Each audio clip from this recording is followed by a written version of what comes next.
Mirsad Bektic versus Dan Ige takes place on the main card of UFC 247, Jones versus Reyes this weekend, and what an exciting featherweight matchup it is. I'm looking forward to it. We've got the streaking contender on a 3-fight win streak right now in the UFC in Dan Ige. We've got the veteran, and I say veteran, but I kind of mean he's just been around a little bit longer. He's had his losses to Josh Emmett. He's had his loss to Darren Elkins as well, which, to be fair to him, he was dominating quite comfortably before the loss happened. However, he's been around the game a lot longer than Dan Ige, so this is going to be a thunder stealer from Dan Ige. I think that as a guy who's opened up as an underdog here, he's a very juicy one to get the win, because Mirsad Bektic is very good. Don't get me wrong, Mirsad Bektic is very good. A very good fighter. But the chin is where I want to get into things, because there's a certain level of chin when you're getting knocked out by a jab from Josh Emmett.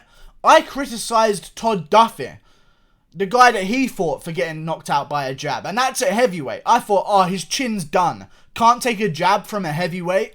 It's getting tough for me to get behind him. For this to happen at featherweight, for Mirsad Bektic to be KO'd by a Josh Emmett jab.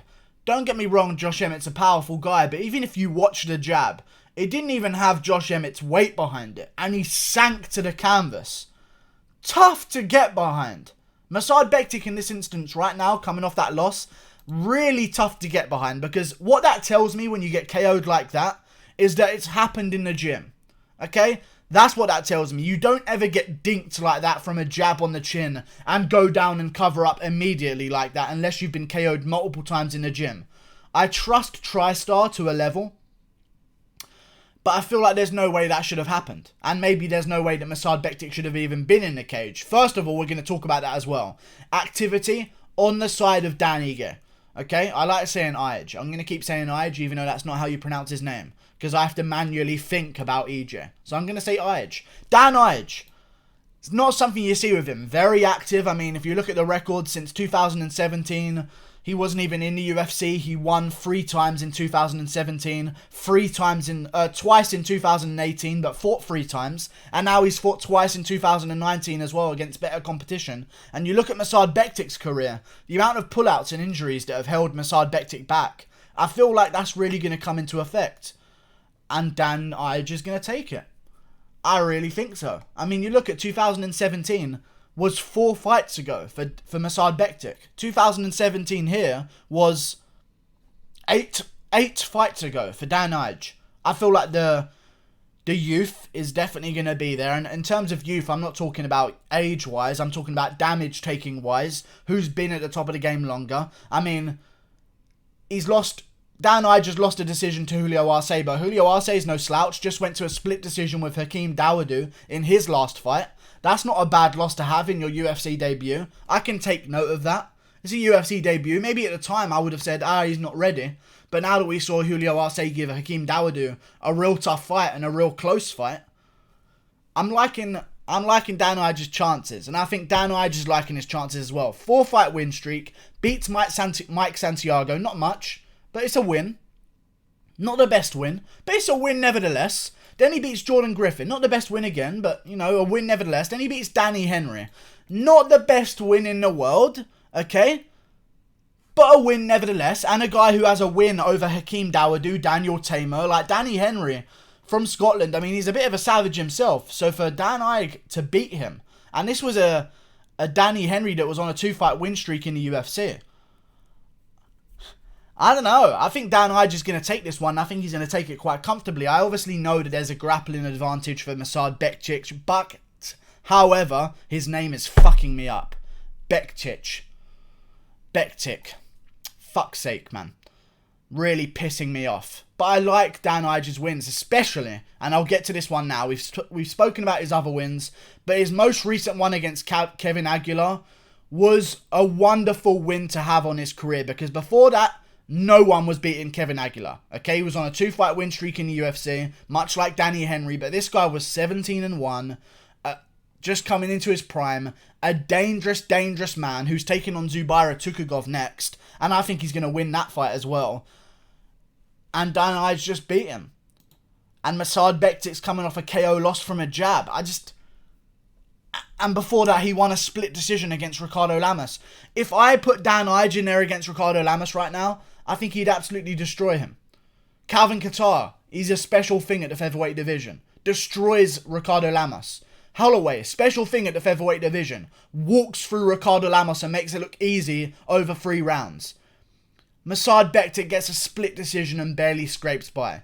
That was the big fight for me to tell. Is Mirsad Bektic going to be a mainstay of the featherweight division, and is he going to be a real threat for the title?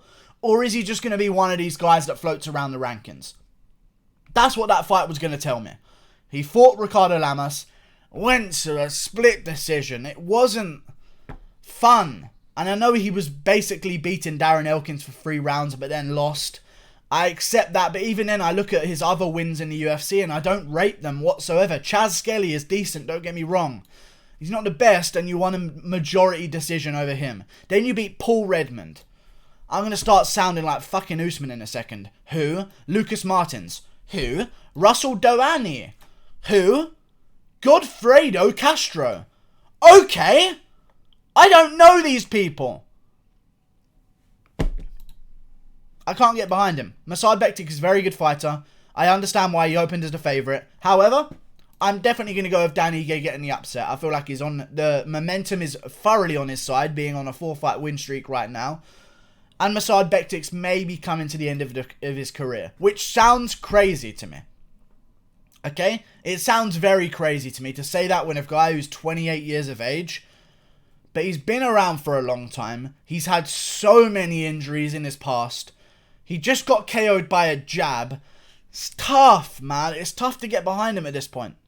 I wish him all the best. I really do wish him all the best, but I just don't see him getting a good win here. I feel like Dan Ige is going to be a little bit faster than him in there. A little bit quicker to the punch. He's definitely going to be a little bit smaller, but I think that's going to favour him in certain exchanges. I think he's just going to be a case of him beating Mirsad Bektic to the punch and flattening him in the first round.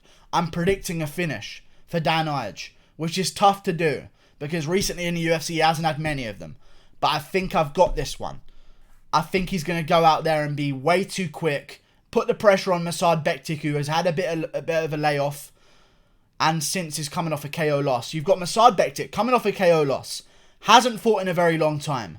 Dan Ige's plan is going to be go in there, make it rough and tumble from the very beginning. This is a Conor McGregor versus Cowboy Cerrone kind of argument. I think Dan Ige is going to go in there, put the pressure on him, and land a big punch, and put Mirsad Bektic out cold in the first round. Maybe not out cold, but definitely going to get a TKO for himself. And if he wins this one, we are off to the fucking races at featherweight because we already have enough contenders. And if we can get rid of fucking Mirsad Bektic's old ass, even though he's the same age as Dan Ige, I think we're going to be in luck. Great division to be in right now is featherweight. Mirsad Bektic has magically dropped out of the rankings, I believe. You know those rankings that don't mean anything whatsoever and just get changed every single day? Yes, the rankings that just put Jose Aldo below Calvin Kattar at featherweight. Those rankings, yes. We're talking about those ones. Mirsad Bektic's no longer in the rankings. To make space for Ryan Hall and Sadiq Yusuff, of course. Sadiq Yusuff beat Andre Fili. Ranked. I don't understand. I really don't understand. Mirsad Bektic beat Ricardo Lamas. Ricardo Lamas is the only reason that Calvin Kattar is ranked where he is. Calvin Kattar is ranked number 10. His best win is against Ricardo Lamas. I'm not joking, you guys. He's ranked number 10 because of his win over Ricardo Lamas. Since then, he's just lost to Zabit Magomedsharipov. Still number 10 in the world. But Mirsad Bektic, who has a win over Ricardo Lamas, isn't even fucking ranked. And he beat Ricardo Lamas when Lamas was higher ranked than when Calvin Kattar beat Ricardo Lamas. I don't get it. People need to be shot over this. Honestly, people need to be shot down over this. This is a joke. We're messing with guys' rankings here. We're messing with the validity of a pay-per-view main card. Having Mirsad Bektic on there was good because he was ranked and it showed that he was the best of the best. We've already got Juan Adams versus fucking Justin Taffa, who have a collective record of about 3-4. Like, we need to keep these ranked guys around on these pay-per-view main cards because now what they've done is they've removed their ranked guy off the pay-per-view. So the UFC has come out and said, you know what this pay-per-view needs? One more unranked fight on the main card. I don't understand. I really don't get the rankings, but either way, I think Dan Ige is going to go out there and completely destroy Mirsad Bektic. Mirsad Bektic's taking a little bit too much damage. He's going to be a little bit laboured and slow in the first round compared to the Dan Dynamite Ige that we're about to see. I think he's going to come out there and get a first round finish. Like and subscribe. Thank you for watching. Click that button there. Goodbye.